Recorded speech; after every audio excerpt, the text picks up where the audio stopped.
Paralysis व्हायचा, कारण हा जन्मता पॅरालिसिस नसून नंतर इन्फेक्शनमुळे होणारा पॅरालिसिस होता. त्याच्यामध्ये हात पाय किंवा असिमेट्रिकल पैकी पॅरालिसिस असायचा.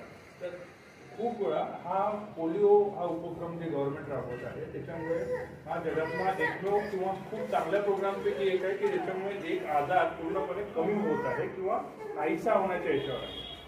तर आपल्याला जे पोलिओचे आहेत ते इरिस्पेक्टिव्ह ऑफ द बाकीच्या वॅक्सिनेशनचे आहेत, तुम्ही आता दिलं असणार, नंतर दिलं असणार, इंजेक्टेबल पोलिओ दिलं असणार, तरी पण आपलं कर्तव्य आहे की मुलांना पोलिओचे गुण जे असतात ते ओरल पोलिओ ड्रॉप्स जे देणं ते आपलं कर्तव्य आहे, जेणेकरून आपण हा आजार टाळू शकतो.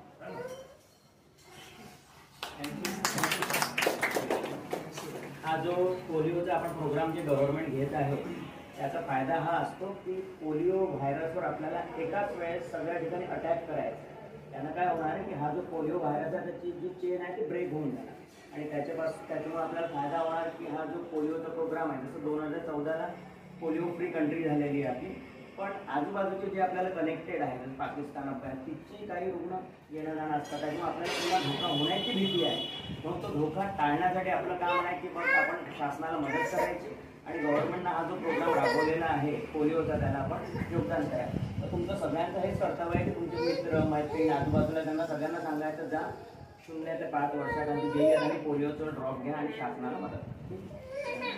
आज जर या कार्यक्रम असा वाटला तर हा अजूनही 5 दिवस चालणार आहे बरोबर पोलिओचा. म्हणजे असं नको समजू की आज मी विचारलं की आजच्याच दिवशी आहे, आज 4 वाजेपर्यंत आहे, उद्यापासून घरोघरी पण लोक येणार आहे की जे बूथवर गेले नाही काही कारणानं राहील. जसं आज प्रगट दिवस आला ते लोक याच्यातच आहे बिझी, त्यांना माहीत नाही. त्याच्यानंतरही आजचा दिवस जर गेला तर पुढचे 5 दिवस अजूनही आशा वर्कर जे अंगणवाडी वर्कर आहेत ते घरोघरी प्रत्येक गल्ली झोन वाईज सगळीकडे फिरणार आहे.